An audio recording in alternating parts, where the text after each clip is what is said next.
donc enregistrer la déclaration de la fonction dans une nouvelle page. Nous allons prendre par exemple une nouvelle page toute simple et nous allons donc indiquer des balises PHP pour stocker cette fonction. Nous allons enregistrer cette page dans le répertoire où nous nous trouvons actuellement et nous allons la nommer, donc en l'occurrence fonction.inc.php.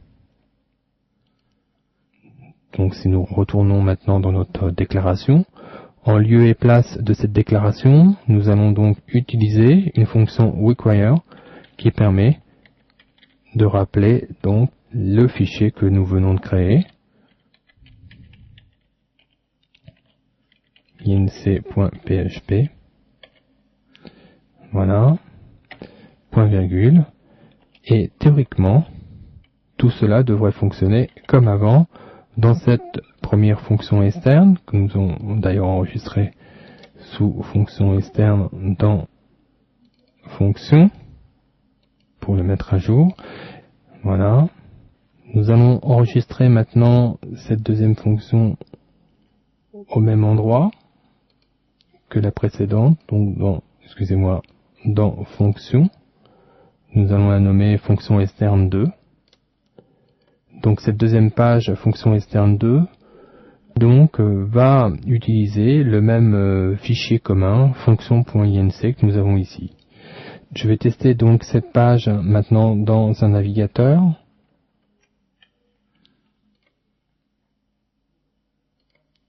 Fonction, nous allons cliquer par exemple sur la première fonction externe que nous avons réalisée.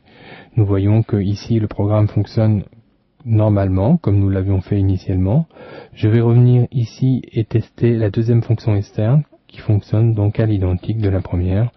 Les deux pages contenant des fonctions, des appels de fonctions, fonctionnent donc avec une même ressource commune qui est ce fichier fonction.inc.php. Là, l'intérêt, je pense que vous l'avez compris, est encore plus important que dans le cas d'une déclaration en tête de page, puisque c'est tout le site qui permet de bénéficier en fin de compte des avantages qu'on avait énoncés tout à l'heure, à savoir l'avantage de la maintenance. Si vous désirez donc modifier des paramètres, il suffit de modifier les paramètres dans ce fichier de déclaration de fonction. Et d'autre part, tous les codes seront mutualisés en un seul endroit. Avant de conclure avec cette leçon, je tiens quand même à vous préciser quelque chose. La fonction require que nous avons utilisée ici est différente de la fonction include que nous avions utilisée précédemment. En effet, cette fonction est un usage vraiment spécifique à la déclaration de fonctions.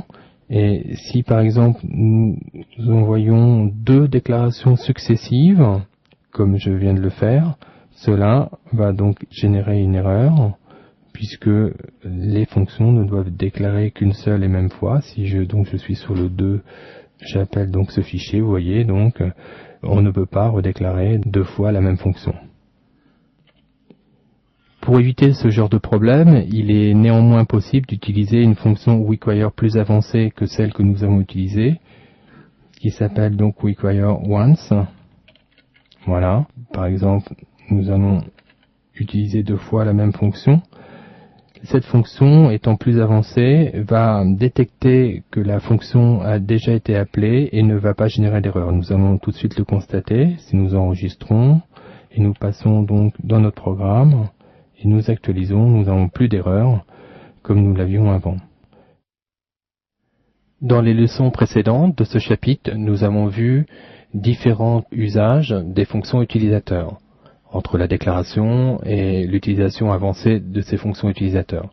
Nous vous proposons maintenant d'étudier, de compléter quelques fonctions